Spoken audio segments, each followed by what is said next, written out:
తుపాకులోంచి దూసుకొచ్చే తూటా కంటే మనిషి నోటి నుంచి వచ్చే మాట బలమైంది. ఓ మనిషిని మార్చాలన్నా రెచ్చగొట్టాలన్నా ఓ మాటకే సాధ్యం. అందుకే ఆ మాటలతో ఈ ప్రపంచాన్ని నావంతుగా మారుస్తా అంటారు చాగంటి కోటేశ్వరరావు. ఈ పేరు తెలియని తెలుగువారుండరు. ఆధ్యాత్మికతను నేటి సమాజానికి ఉపయోగపడేలా సన్మార్గంలో నడిచేలా తన ప్రవచనాలతో సమాజ మార్పు కోసం పాటుపడతారాయన.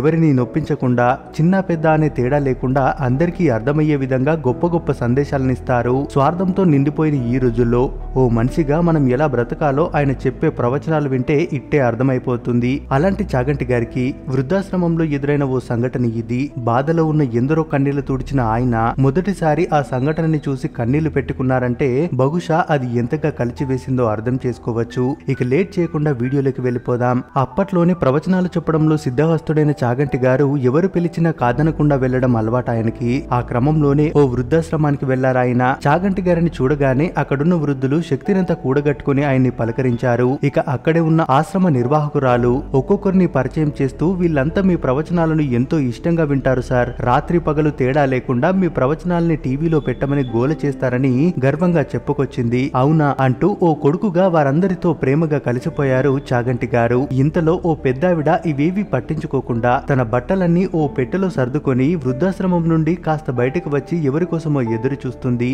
ఆమె కళ్ళలో ఆనందం స్పష్టంగా కనిపిస్తుంది. జీవితంలో కష్టాలన్నీ తీరిపోయి ప్రశాంతత దొరికినట్టు ఆ పెద్దావిడ ఆనందంగా ఉంది. అయితే ఆమెను చూడగానే ఎందుకో ఆమెతో మాట్లాడాలనిపించి ఆమె దగ్గరికి వెళ్లారు చాగంటి. ఏంటమ్మా ఇంత హుషారుగా ఉన్నారు అని అడిగారు. అందుకు ఆ పెద్దావిడ, హుషారు కాకపోతే మరేంటి, నన్ను తీసుకుపోవడానికి నా కొడుకు వస్తున్నాడు, నేను ఇక హాయిగా నా కొడుకుతో ఉంటాను అని ఆనందంగా సమాధానమిచ్చింది. ఆ మాటలకు చాగంటి గారు కూడా ఆనందపడ్డారు. ఎందుకంటే కనిపించిన తల్లిదండ్రులను భారంగా భావించి వృద్ధాశ్రమంలో వేసే వాళ్ళను చూశాను గాని వృద్ధాశ్రమంలో ఉన్న తన తల్లిని ఇంటికి తీసుకెళ్లే ఇలాంటి కొడుకు ఉండడం నిజంగా ఈ తల్లి అదృష్టమే అని మనసులో అనుకున్నారు. ఇక అక్కడే ఉన్న ఆశ్రమ నిర్వాహకురాల్ని పిలిచి, ఏమమ్మా ఆమె చెప్పింది నిజమేనా, వాళ్ళ అబ్బాయి వచ్చి తీసుకుని వెళ్లిపోతున్నాడా అని అడిగాడు. అప్పుడు ఆమె చెప్పింది విని చాగంటి గారి కళ్ళలో నీళ్లు తిరిగాయి. అసలు స్టోరీ ఏంటంటే ఆ పెద్దావిడకి పెళ్ళై 22 ఏళ్ల వరకు పిల్లలు కలగలేదు. పిల్లల కోసం మొక్కని మొక్కు లేదు, నోచని నోము లేదు. ఎన్ని ఆలయాలకి తిరిగిందో, ఎన్ని అంగ ప్రదక్షిణాలు చేసిందో ఏమో గాని లేక లేక ఒక్కగానొక్క కొడుకు పుట్టాడు. చిన్నప్పటి నుండి కొడుకే ప్రాణంగా బ్రతికింది. చిన్న దెబ్బ తగిలినా ఊరుకునేది కాదట. పైగా భర్త ఏనాడైనా కోపంతో కొడుకుని బెదిరించినా ఆ రోజు భర్తతో గొడవే. అలా అల్లారు ముద్దుగా కొడుకుని పెంచి పెద్ద చేసి మంచి ప్రయోజకుని చేసి పెళ్లి చేసేశారు కూడా. కానీ అత్తా కోడలకు ఒకే ఇంట్లో పొసగడం లేదని వేరు కాపురం పెట్టాడు కొడుకు. అయినా సరే తల్లి కొడుకు ప్రేమలో ఎక్కడా తేడా రాలేదు.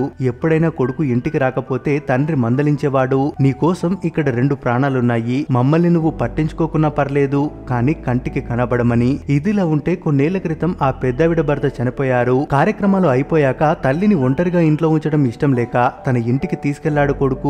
అక్కడ ఏం జరిగిందో ఏమో గాని ఆ కొడుకు ఓ రోజు వృద్ధాశ్రమానికి వచ్చి, ఈ వృద్ధాశ్రమంలో ఎవరినైనా చేరిస్తే ఎంత తీసుకుంటారు, ప్రాసెస్ ఏంటి అని అడిగి, మాకు తెలుసున్న ఓ ఆవిడ ఉన్నారు, పాపం ఆవిడకు ఎవరూ లేరు, ఆవిడను తీసుకొచ్చి ఇక్కడ పెడతాను, ఆవిడ తరపున నేనే నెల నెల డబ్బులు కడతాను అని ముందు రోజే డబ్బులు కట్టేసి వెళ్లిపోయాడు. మర్నాడు వాళ్ళ అమ్మని అంటే ఈ పెద్దావిడని కారులో తీసుకొచ్చాడు. ఈవిడే అతని కన్న తల్లి అనే విషయం మాత్రం అక్కడి నిర్వాహకులకు తెలియదు. ఈ పెద్దావిడని ఇక్కడ దింపి, అమ్మా నువ్వు ఇక్కడే ఉండు, నేను మళ్ళీ వస్తానని చెప్పి వెళ్లిపోయాడు. అలా వెళ్లిపోయిన వాడు ఇప్పటి వరకు మళ్ళీ రాలేదు. కొడుకుని తలుచుకుంటూ నా కొడుకు వస్తాడు, నన్ను తీసుకెళ్తాడు అనే ఆశతో బట్టల పెట్టెతో ఆశ్రమం గేటు దగ్గర ఎదురు చూస్తుంది. ప్రతిరోజు ఇదే పని, ఎవ్వరు అడిగినా ఇదే సమాధానం చెప్పేది, నా కొడుకు నన్ను ఎక్కడికో తీసుకెళ్తా అన్నాడు, వాడు వచ్చేసరికి నేను లేకపోతే బాగుండదు అంటూ లోపలికి రమ్మన్నా రాను అని వారించేది. అప్పుడు ఆ ఆశ్రమ నిర్వాహకులు, మీ అబ్బాయి మిమ్మల్ని ఈ వృద్ధాశ్రమంలో చేర్చారు, నిన్ననే డబ్బులని కట్టేశారు, బహుశా అది మీకు చెప్పలేక వెళ్లిపోయి ఉంటాడండి అని అసలు నిజం చెప్పడంతో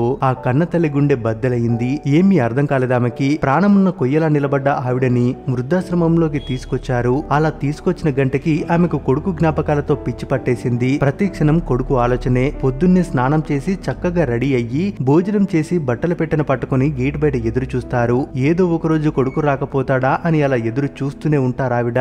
జడివాడ పడుతున్నా సరే లోపలికి వెళ్లకుండా ఇలాగే పెట్టె పట్టుకుని, మా అబ్బాయి వచ్చేస్తున్నాడు, నేను వెళ్ళిపోతానండి, మా అబ్బాయి వచ్చేస్తున్నాడు, నేను వెళ్ళిపోతానండి అని ఆవిడ చేరిన 3 ఏళ్ల నుంచి ఇక్కడే పెట్టె పట్టుకుని అలా ఎదురు చూస్తూనే ఉన్నారు అని వృద్ధాశ్రమం నిర్వాహకులు చాగంటి గారితో చెప్పగానే ఆయన కళ్ళలో నీళ్లు తిరిగాయి. అమ్మ అంటే అంతేనేమో, పిచ్చెక్కించేసిన కొడుకును కూడా ఆ పిచ్చిలో కూడా కొడుకు వస్తాడని అనుకుంటుంది. మోసం చేసి వెళ్లిపోయిన మనిషి రూపంలో ఉన్న మృగం లాంటి కొడుకు ఇప్పటికీ తిరిగి వస్తాడని ఎదురు చూస్తుంది.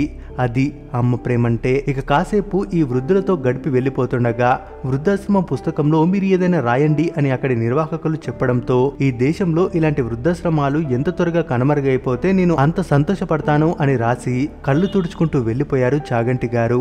నిజంగా వింటుంటేనే ఎంతో హృదయ విదారకంగా ఉందో కదూ. అందుకే కనిపించిన తల్లిదండ్రులకు ఇలాంటి నరకయాతనను ఇవ్వకండి. పట్టెడన్నం, ప్రేమగా ఓ 2 మాటలు చాలు. వీటికన్నా వాళ్ళకి ఇంకా ఏం ఆస్తిపాస్తులు అక్కర్లేదు. అది మన బాధ్యత.